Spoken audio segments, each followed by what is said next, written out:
గౌరవనీయ ఉప ముఖ్యమంత్రి శ్రీ పవన్ కళ్యాణ్ గారి మార్గదర్శకంలో ప్రజల జీవన ప్రమాణాలు మెరుగుపరచాలనే లక్ష్యంతో మా ప్రభుత్వం గ్రామీణాభివృద్ధిలో ముందడుగు వేస్తోంది.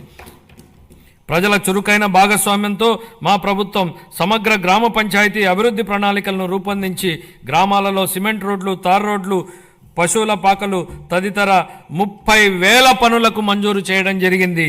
4,300 కిలోమీటర్ల మేరకు మంజూరైన సీసీ రోడ్లలో ఇప్పటికే 3,000 కిలోమీటర్ల రోడ్లు పూర్తయ్యాయి. మరో 1,300 కిలోమీటర్ల మేర రోడ్లు తుది నిర్మాణ దశలో ఉన్నాయి.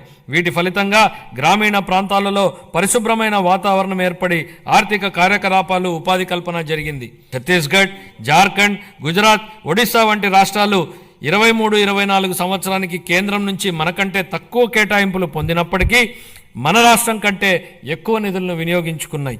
మా ప్రభుత్వం ఈ పథకాన్ని పునరుద్ధరించడానికి చొరవ తీసుకుంది. మా ప్రభుత్వ అభ్యర్థన మేరకు ఈ పథకం గడువును 2028 వరకు పొడిగించిన కేంద్ర ప్రభుత్వానికి ఈ గౌరవ సభ ద్వారా ధన్యవాదాలు తెలియజేస్తున్నాను.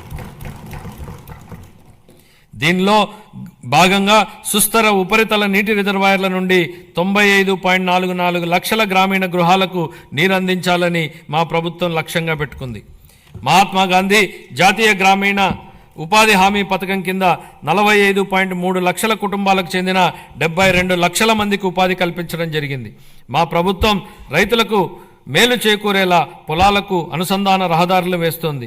అన్ని గ్రామాలలో స్వచ్ఛ భారత్ మిషన్ కింద ఘన మరియు ద్రవ వ్యర్థాల నిర్వహణ కార్యకలాపాలను చేపట్టడం వలన అవి పరిశుభ్రమైన మరియు ఆదర్శ గ్రామాలుగా మార్పు చెందనున్నాయి. గ్రామీణ ప్రాంతాల్లో మౌలిక వసతులు, రోడ్ల నిర్మాణం విషయంలో గత ప్రభుత్వాల నిర్లక్ష్యాల వలన భయంకరమైన భరింపశక్యంగాని వారసత్వం మా ప్రభుత్వానికి వచ్చింది అధ్యక్ష. పల్లెల్లో ఎక్కడ చూసినా గుంతలమైన రోడ్లే కనిపించాయి.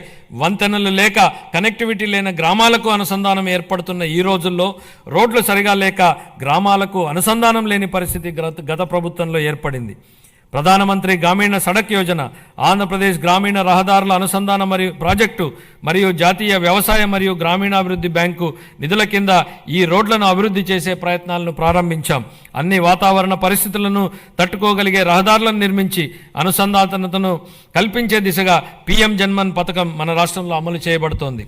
2025-26 ఆర్థిక సంవత్సరానికి గాను పంచాయతీరాజ్ మరియు గ్రామీణాభివృద్ధి శాఖకు 18,847 కోట్ల రూపాయల కేటాయింపును ప్రతిపాదిస్తున్నారు.